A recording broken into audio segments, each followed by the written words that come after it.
Boa tarde a todos e a todas.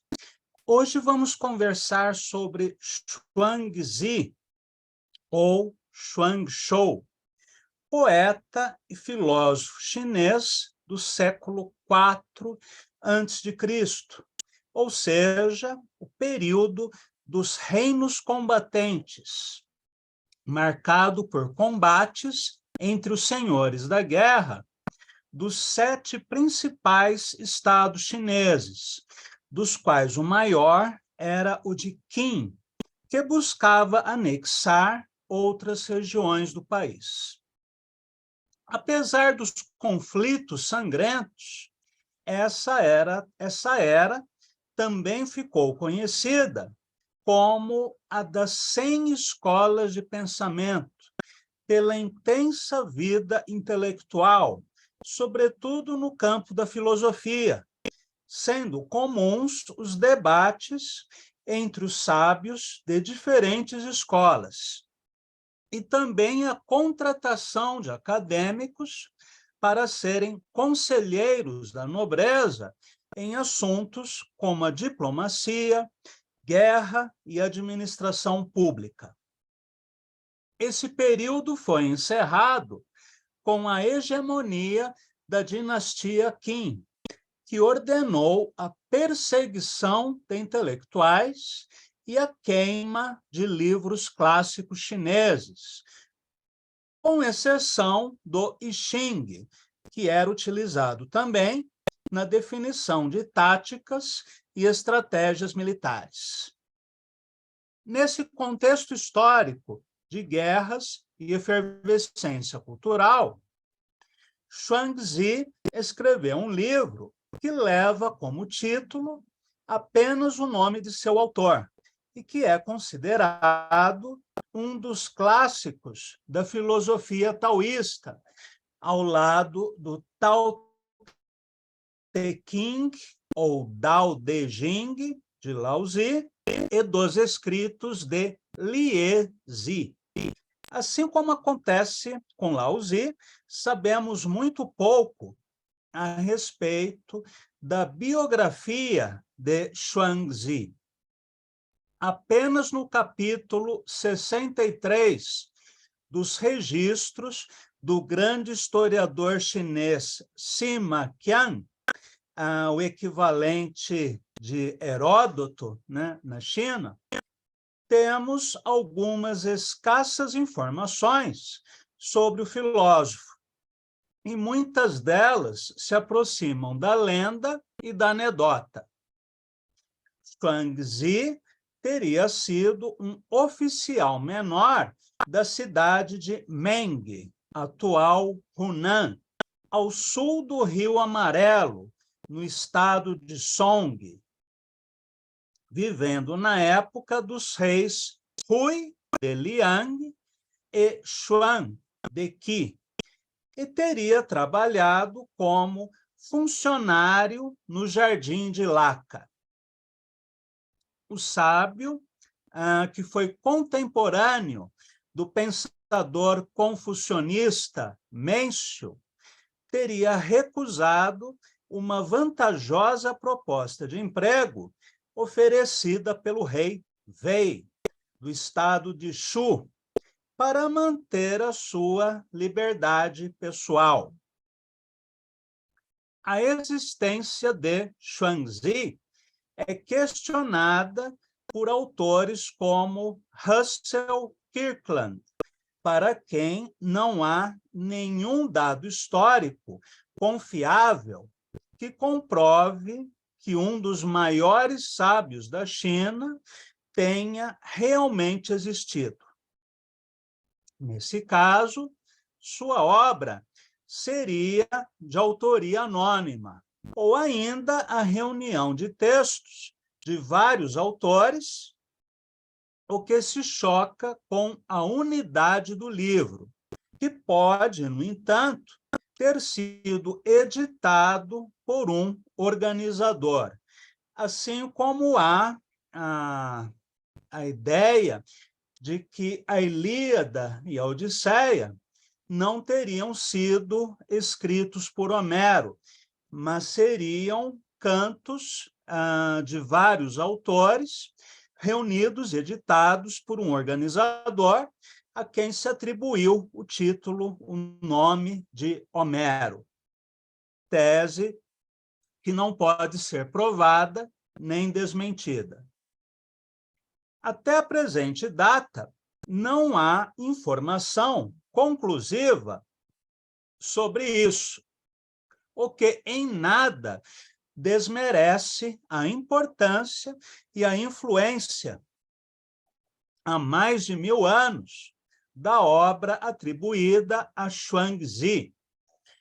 Na era contemporânea, ele foi, inclusive, um dos autores que influenciaram o filósofo existencialista alemão Martin Heidegger.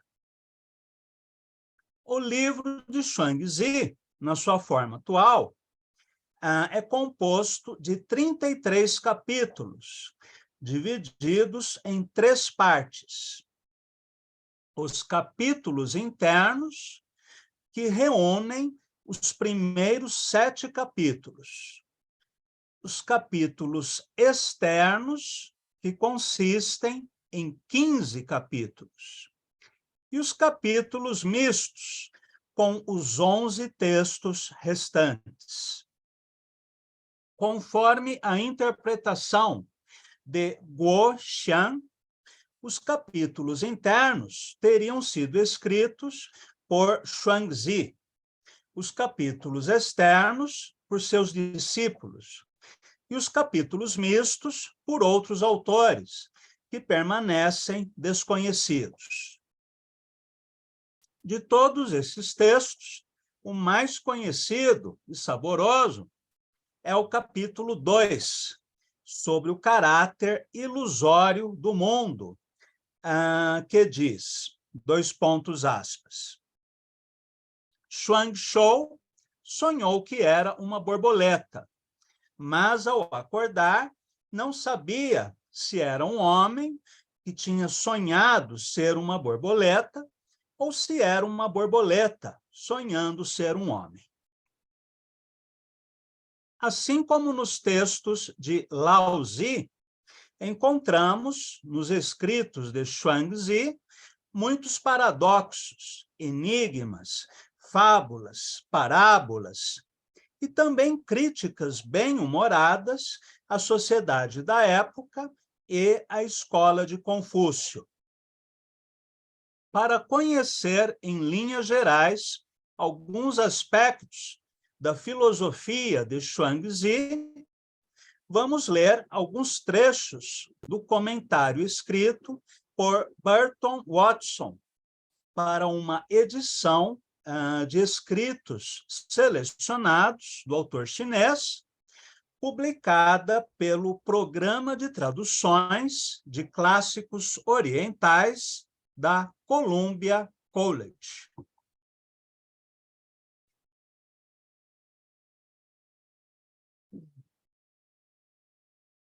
O texto que eu vou ler se encontra neste livro.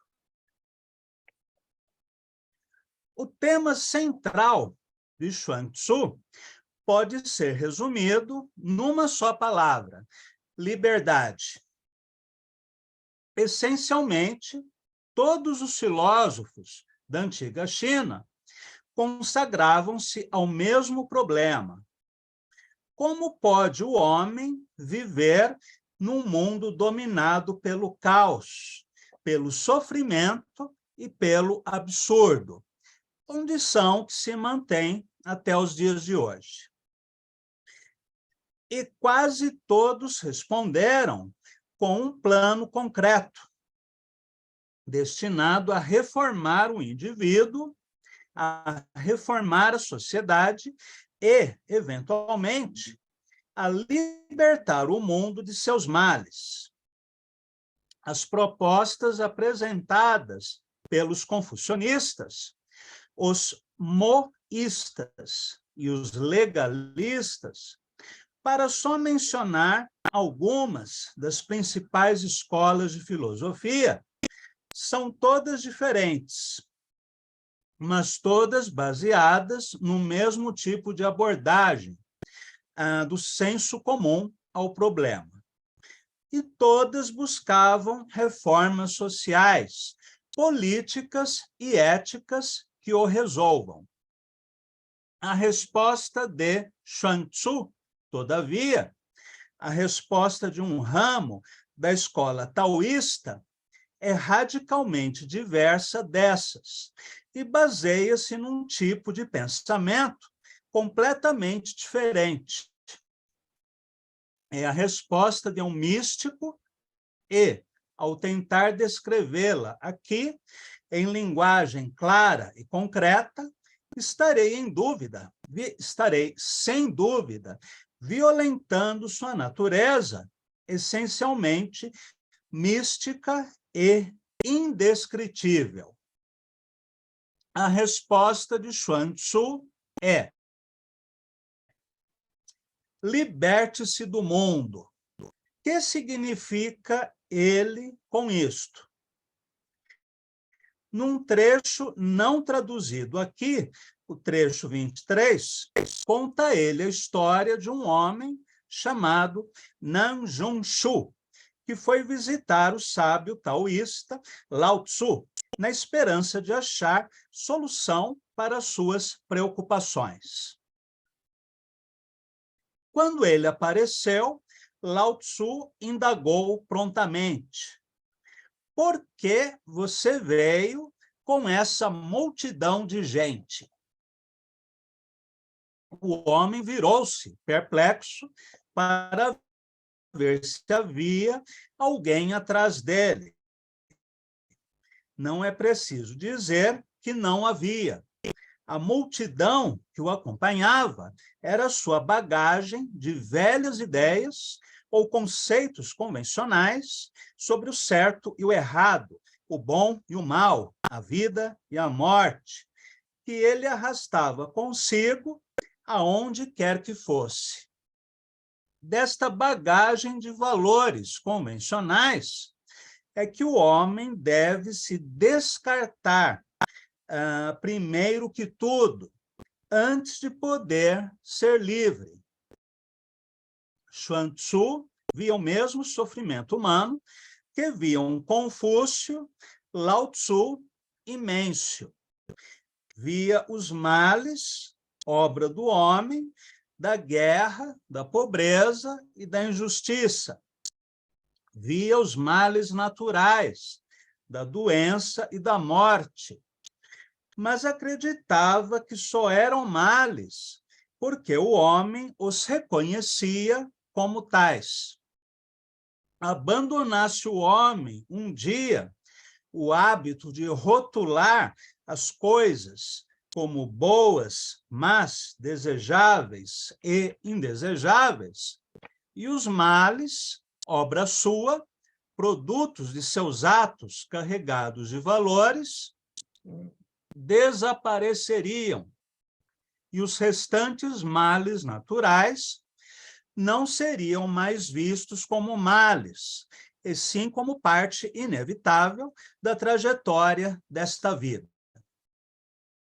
Este princípio de Xuanzi, ou Chuang-Tzu, nos faz pensar na filosofia budista, na ideia de desapego, da rejeição ao apego e à aversão, à raiva e ao desejo, a busca de shunyata, né, do vazio interior, o controle da mente, já que tanto segundo budistas quanto taoístas, o mundo nada mais é do que uma criação da mente, do mesmo modo que tempo e espaço seriam inseparáveis da consciência, portanto, da mente.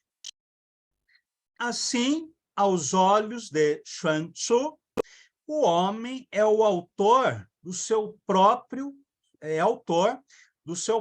sofrimento e servidão. Todos os seus pavores surgem da rede de pavores que ele sozinho criou. Chuang Tzu resume a condição humana, doente, assediada pelo medo, na macabra metáfora da leprosa, que, dando à luz o filho, no mais profundo da noite, corre em busca de uma tocha e o examina, aterrorizada, por verificar que ele se assemelha à própria mãe.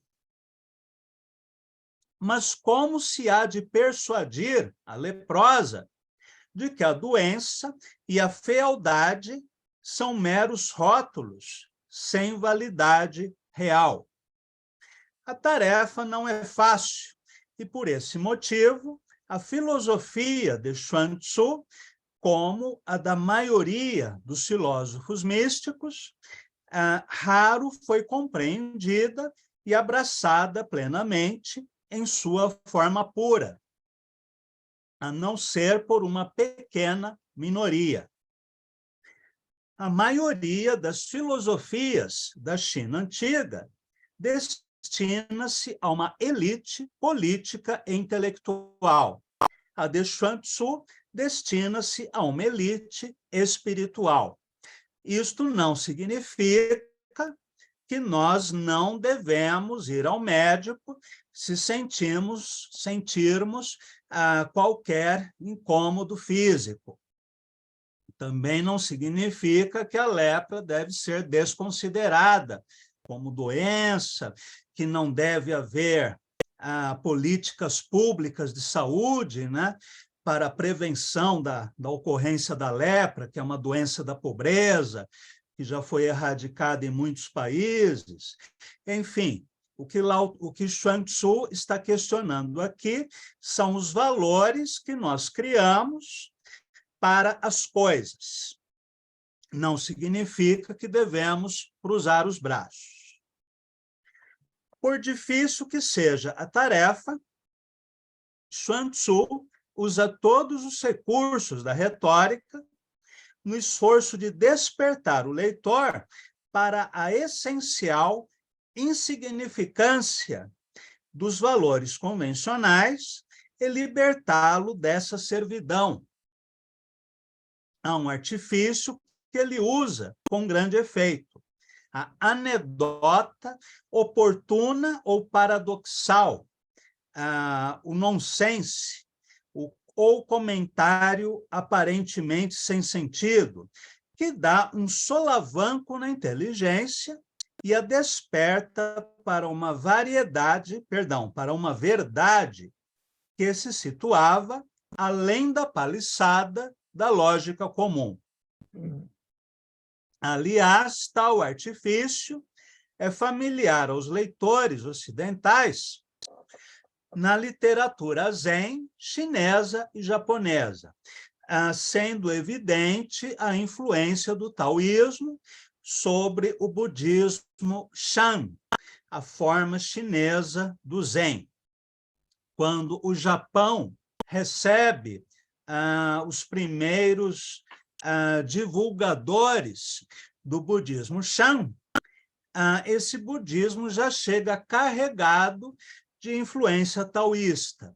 E no Japão, ele será chamado de Zen, que é a tradução japonesa para a palavra Shan, que é a tradução chinesa para o termo sânscrito dhyana, que significa meditação. Bem, continuando. Outro artifício muito comum em seus escritos é a argumentação ou debate pseudológico, que parece, de início, totalmente racional e equilibrado, e termina reduzindo a linguagem a uma algaravia inane. Estes dois artifícios serão encontrados, em sua forma mais pura, nos primeiros trechos do Chuang Tzu, os quais, juntos, constituem um dos mais ferozes e deslumbrantes ataques jamais assentados não apenas contra o sistema de valores convencionais dos homens, mas igualmente contra os convencionais conceitos de tempo, espaço, realidade e causalidade. Todos esses conceitos, nós podemos dizer que são criações mentais. Embora, como diz o Dalai Lama, né, o 17º Dalai Lama, pensar que o mundo é uma ilusão também pode nos levar a alguns equívocos. Se eu golpear a minha mão num prego, certamente eu sentirei dor. Continuando.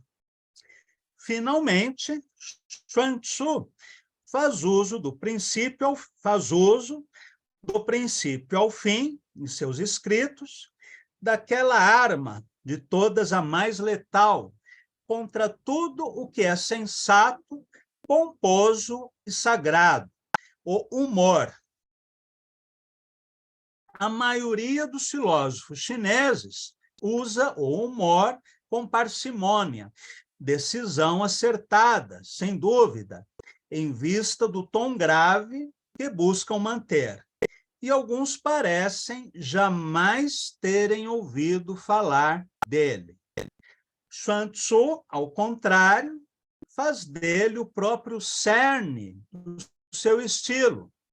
Ele sabia, aparentemente, que uma boa risada pode mais do que 10 páginas de arenga, no sentido de abalar a confiança do leitor na validade de suas tão convenientes pressuposições.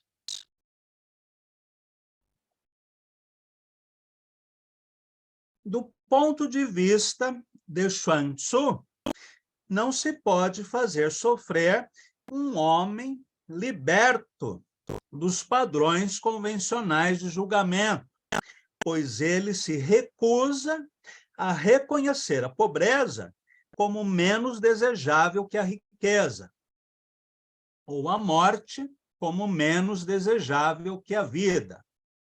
No sentido literal, ele não se retira, nem se esconde do mundo. Fazer isso demonstraria que ainda o estaria julgando. Ele permanece dentro da sociedade, mas recusa-se a agir de conformidade com os motivos que conduzem o homem comum à luta pela fortuna, pela fama, pelo êxito ou pela segurança. Ele mantém-se num estado ao qual Chuang Tzu se refere como Wu Wei, ou inação. Inação é uma tradução talvez equivocada, do mesmo modo que não ação ou não agir. Eu prefiro interpretar Wu Wei como agir pelo não agir, ação pela não ação, ou ainda ação desapegada, ação que não visa lucro. Indicando com esse termo não uma tranquilidade forçada, mas uma linha de ação não fundamentada em quaisquer motivos interessados no lucro ou no empenho. Nesse estado, todos os atos humanos tornam-se tão descuidados e espontâneos quanto os do mundo natural. O homem une-se à natureza, ou seja, ao céu e à terra, funde-se com o tal, o caminho, a unidade oculta que abrange o homem, a natureza e tudo o que há no universo. Claro que todas as vezes que aparecer aqui a palavra homem, vocês podem entender como ser humano. Para descrever esse modo de vida descuidado e destituído de propósitos, Chuang Tzu recorre com grande frequência à analogia do artista ou do artesão.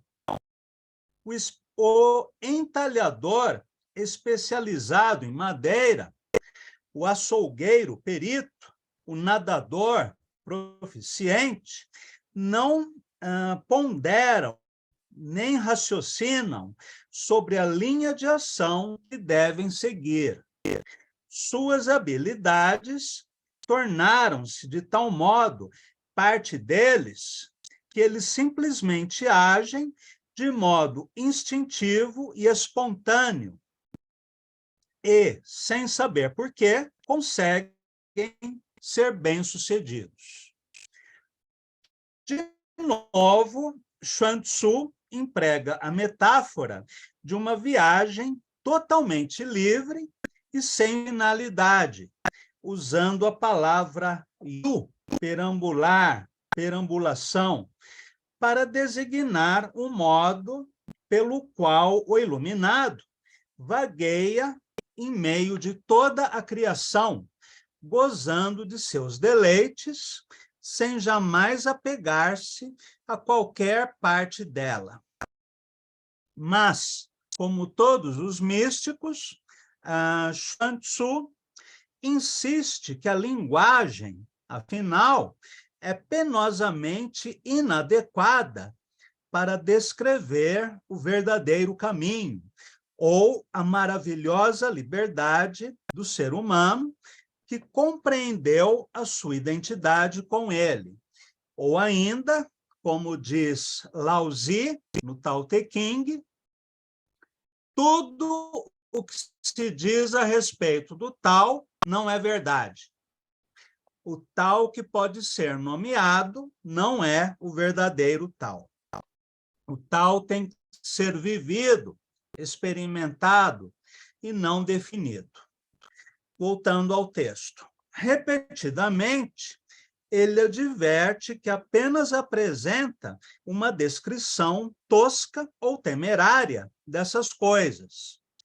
Costuma seguir-se a isto uma passagem de prosa altamente poética e paradoxal, que, de fato, pouco mais transmite que a essencial inefabilidade de um tal estado de ser. Aliás, Chuangzi tanto pode ser considerado um dos maiores filósofos da China, como um dos maiores poetas da China. Prosseguindo. Essas passagens místicas, com suas palavras tempestuosas e rodopiantes, não devem tornar perplexo o leitor, se ele as reconhecer pelo que são, mas possuem um aspecto que exige um comentário. Com frequência, Chuang Tzu descreve o sábio ou o iluminado taoísta em termos que insinuam possuir ele poderes mágicos, movimentar-se em estado semelhante ao transe, ser impermeável a todo mal e talvez até ser imortal. Nessas descrições, Chuang Tzu provavelmente serve-se da linguagem da antiga religião e magia chinesa, o chamado taoísmo popular.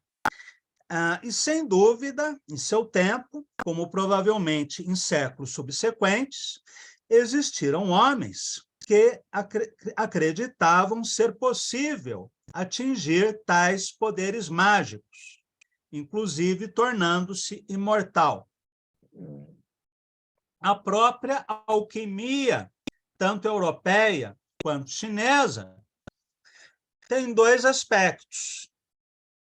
Um aspecto exterior, que diz respeito ao elixir da longa vida e a busca da pedra filosofal que transforme todas as coisas em ouro.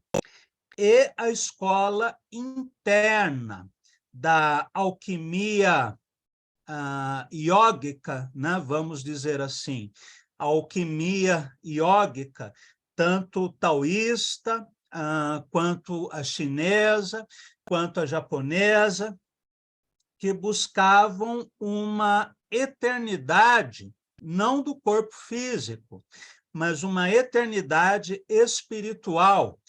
Podemos chamar também de iluminação. Esse imortal taoísta, na verdade, seria um iluminado, um santo, alguém que atingiu a perfeição espiritual. E todas essas referências ao sobrenatural, à magia, ao maravilhoso, podem ser entendidos no sentido literal, em boa parte da literatura, mas também em sentido metafórico. Muito bem. Voltando ao texto. Inclino-me a crer que Xuan Tzu, ou antes, o autor dos mais profundos e penetrantes trechos do livro, que traz o seu nome, pretendia que tais descrições fossem tomadas como metáforas.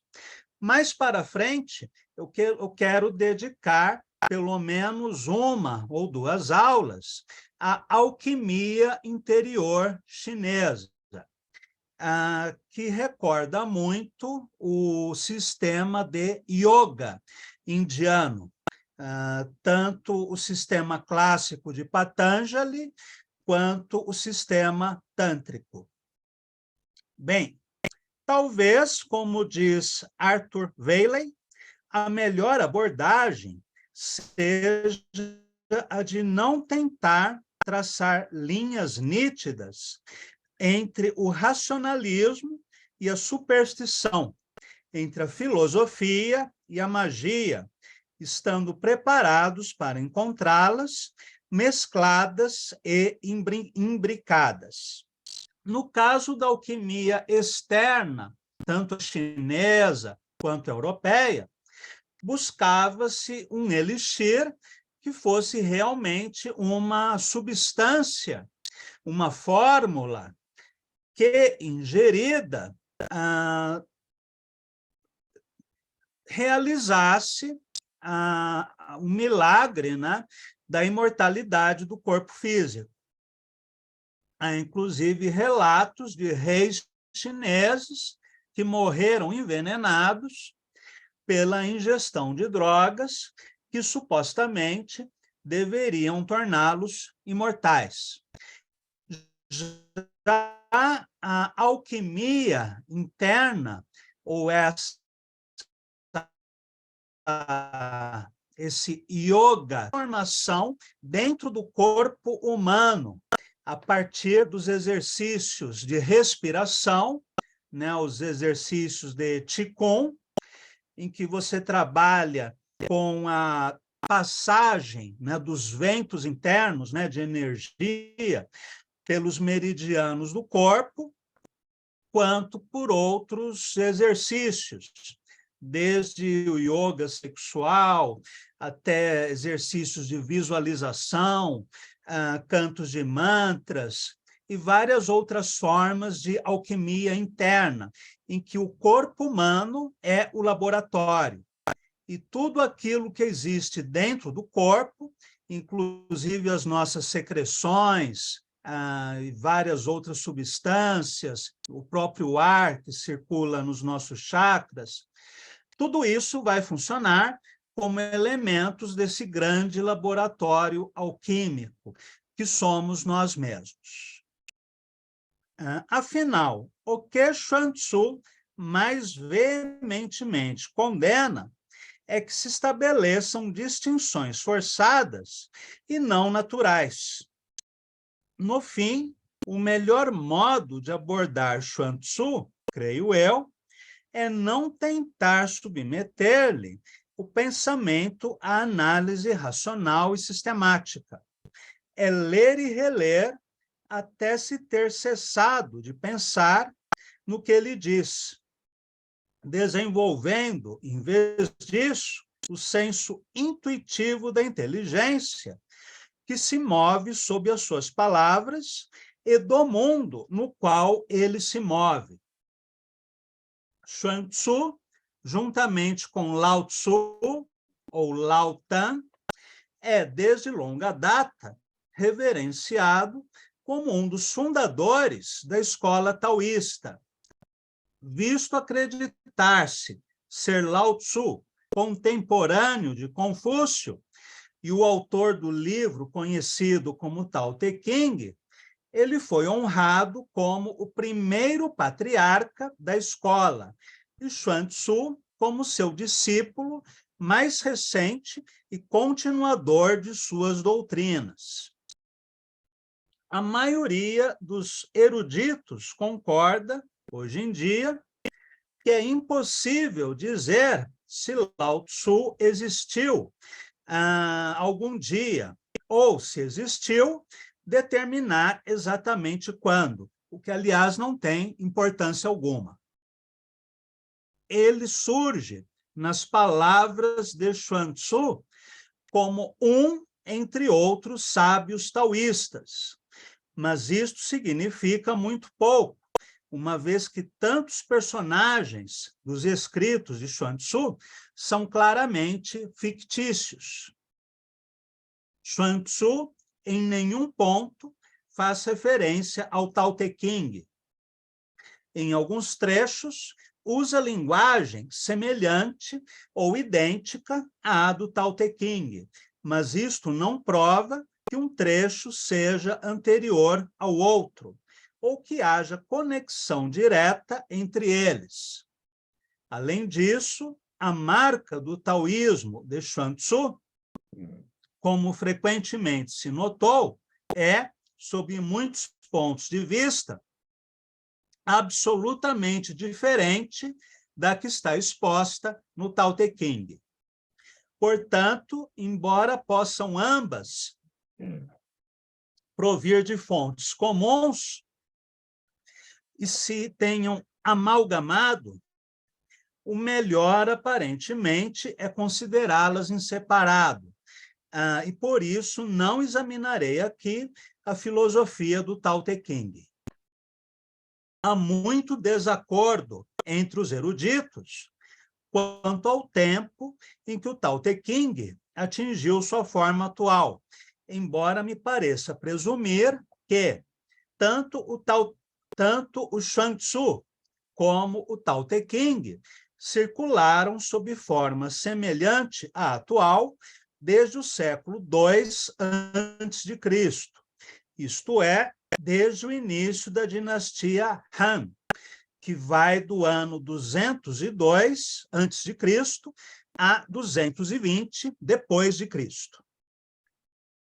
Tanto a questão da autoria, da existência biográfica desses autores, quanto à cronologia de autores e obras, não tem relevância nenhuma do ponto de vista da filosofia taoísta. O que vale é o ensinamento, e mais do que o ensinamento, a experiência. A historiografia foi ignorada ou desprezada, tanto na China quanto na Índia, por milhares de anos. O primeiro historiador chinês, reconhecido como tal, é Sima Qian. Antes disso, não havia registros que possam ser comparados aos de Plutarco, Tucídides, né, ou Heródoto. Os gregos e os romanos tinham muito mais interesse na preservação da história. Bem, a despeito da relativa popularidade desses textos, todavia, o taoísmo foi gradualmente sobrepujado pelo confucionismo, que recebeu reconhecimento oficial do imperador Han, cerca de fins do século II a.C., sendo declarado filosofia ortodoxa do Estado e estabelecendo-se na capital uma universidade do governo para ensinar suas doutrinas aos futuros funcionários. Isso, de nenhum modo, significou a supressão dos escritos taoístas. O povo ainda era livre para ler e estudar. Quando se fala aqui povo, vamos entender aquelas pessoas que tinham tempo, condições financeiras e disponibilidade e, inclusive, acesso a essas obras para leitura e estudo. Não, evidentemente, os trabalhadores rurais e grande parte da população chinesa. Bem, pode-se ter a certeza de que os homens cultos da dinastia Han continuavam a saborear o gênio literário de Xuan Tzu e Lao Tzu, como haviam feito no passado. Isto significava apenas que os escritos taoístas não eram reconhecidos oficialmente como base para decisões de Estado e de negócios públicos, ao contrário dos textos confucionistas que orientavam a administração pública. Deve-se, pois, considerar o confucionismo e o taoísmo da época Han não como sistemas rivais que exijam uma escolha entre um ou outro lado, mas como duas doutrinas complementares, um sistema ético e político para a condução da vida pública e familiar e uma filosofia mística como alimento espiritual do indivíduo, com os ensinamentos metafísicos do Livro das Mutações, ou I Ching, a desempenhar o papel de ponte entre ambos. O confucionismo continuou a receber apoio oficial e a dominar a vida intelectual da China durante os restantes séculos da dinastia Han. Com o declínio e colapso final desta, no ano 220 da nossa era, o império fragmentou-se em dois reinos rivais e entrou numa época de lutas e desunião, agravada pelas renovadas invasões estrangeiras que perduraram até que os Sui unificaram mais uma vez a China no ano 581. Embora o taoísmo, de modo nenhum, tenha sido esquecido durante os longos anos da dinastia Han, o choque ocasionado pela derrocada da dinastia e pela subsequente desordem política levou os homens a examinar novamente e com renovado interesse os textos do taoísmo e os das demais escolas filosóficas antigas, a fim de verificar se os ensinamentos destas poderiam, de algum modo, ser utilizados para suplementar ou corrigir as doutrinas do confucionismo, as quais, até certo ponto, estavam desacreditadas ou postas em dúvida, devido à ruína da dinastia que as esposara. A gradual difusão do budismo durante esses séculos ajudou a incentivar o renascer do interesse pelo taoísmo, frequentemente chamado neo-taoísmo, uma vez que muitas doutrinas da religião indiana parecem, pelo menos de modo superficial, tão impressionantemente semelhantes às de Lao Tzu e Xuan Tzu. Nessa época, a filosofia de Xuan Tzu veio a ser estudada e apreciada em grau até então desconhecido, A ausência de convencionalismo e o ceticismo de Chuang Tzu eram atraentes numa época de desordens, em que os padrões da moral convencional pareciam ter perdido toda a validade. As inferências de que uma elite intelectual poderia transcender os limites do mundo e perambular por um reino além da vida e da morte, fosse tal afirmação interpretada metafórica ou literalmente, atraíam uma sociedade dominada por gostos aristocráticos. Era uma época de fermentação, de alargamento de horizontes intelectuais, assemelhando-se, de muitos modos, à do próprio Chuang Tzu, a época das 100 escolas de pensamento. Muito bem, vamos ficar por aqui e, a partir do nosso retorno às aulas, em janeiro, nós continuaremos estudando Chuang Tzu. Em seguida, estudaremos um pouquinho da alquimia interna taoísta e textos de alguns outros autores chineses. Então, boa tarde para todos, para todas. Agradeço por nos acompanhar até aqui e até o nosso próximo encontro.